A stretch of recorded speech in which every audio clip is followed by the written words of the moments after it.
Moi je m'appelle Stéphane Merlet, donc je travaille chez Fleury Michon et j'ai en charge le développement des emballages pour nos produits, puisque en fait l'emballage c'est ce qui nous sert nous à véhiculer en fait nos produits jusqu'au consommateur, notamment à le vendre dans les rayons des grandes et moyennes surfaces. Alors oui, on utilise du plastique dans nos emballages, puisque c'est un matériau qui nous a permis de conserver nos produits jusque chez le consommateur et qui permet au consommateur ensuite également de continuer à le conserver dans son réfrigérateur. Et aujourd'hui, pour nous, le matériau plastique, la matière plastique, c'est encore indispensable.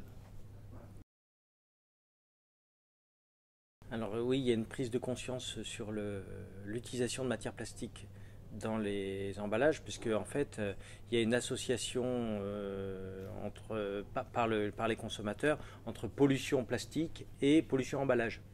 Et en plus, si notre emballage est en matière plastique, il n'y a plus aucun doute pour le consommateur, la pollution plastique, c'est la pollution des emballages. Alors, on regarde tout parce que effectivement, alors moi je travaille dans un service où on a justement cette mission d'utiliser moins de matière plastique dans nos emballages et forcément on regarde le plus largement possible tout ce qui peut se faire, y compris dans les ressources utilisées pour faire les emballages que pour le traitement ensuite en fin de vie de l'emballage. Et oui, on regarde les matériaux biosourcés. Après, le problème des matériaux biosourcés, il faut pas qu'il y ait de concurrence aussi avec les terres agricoles, par exemple. Et puis, il faut aussi que ça apporte une vraie solution sur la fin de vie de l'emballage, qui est notre problème. Il y a certaines fonctions apportées par les matières plastiques qui aujourd'hui sont incontournables. Si je prends par exemple, si on veut un emballage transparent, barrière à l'oxygène, c'est compliqué aujourd'hui de trouver des alternatives. Transparent, on a le verre, mais le verre a des contraintes d'utilisation importantes. Le verre, c'est lourd, c'est compliqué à transporter, contrairement à la matière plastique. Donc oui, aujourd'hui, on ne sait pas substituer tous nos matériaux plastiques par autre chose. Alors Fleury Michon s'est investi dans l'IGEPAC parce que l'IGEPAC c'est avant tout le regroupement des entreprises de l'agroalimentaire de la région pour travailler sur des projets d'innovation. Et on se dit qu'à plusieurs, on est plus fort et notamment des enjeux comme l'environnement, la matière plastique et l'environnement, c'est un enjeu qui dépasse notre société, qui mérite qu'on s'y mette à plusieurs pour y réfléchir.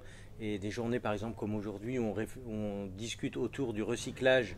Alors là aujourd'hui on discute du recyclage des matières plastiques, mais vous avez vu qu'on finalement la discussion elle est plus large que ça, c'est même le recyclage des emballages. Ça c'est des choses pour lesquelles on a envie de s'investir et on le fait au travers de l'IGEPAC.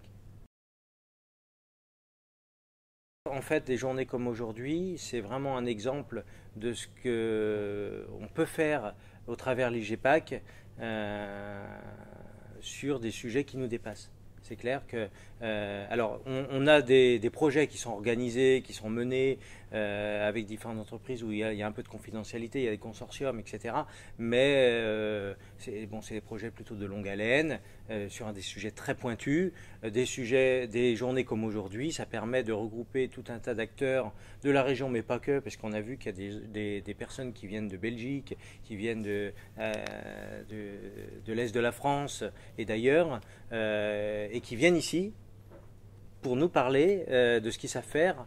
Et donc finalement, ça crée un pôle d'excellence, un pôle d'expertise autour de l'emballage agroalimentaire dans notre région. Et ça, pour nous, c'est important.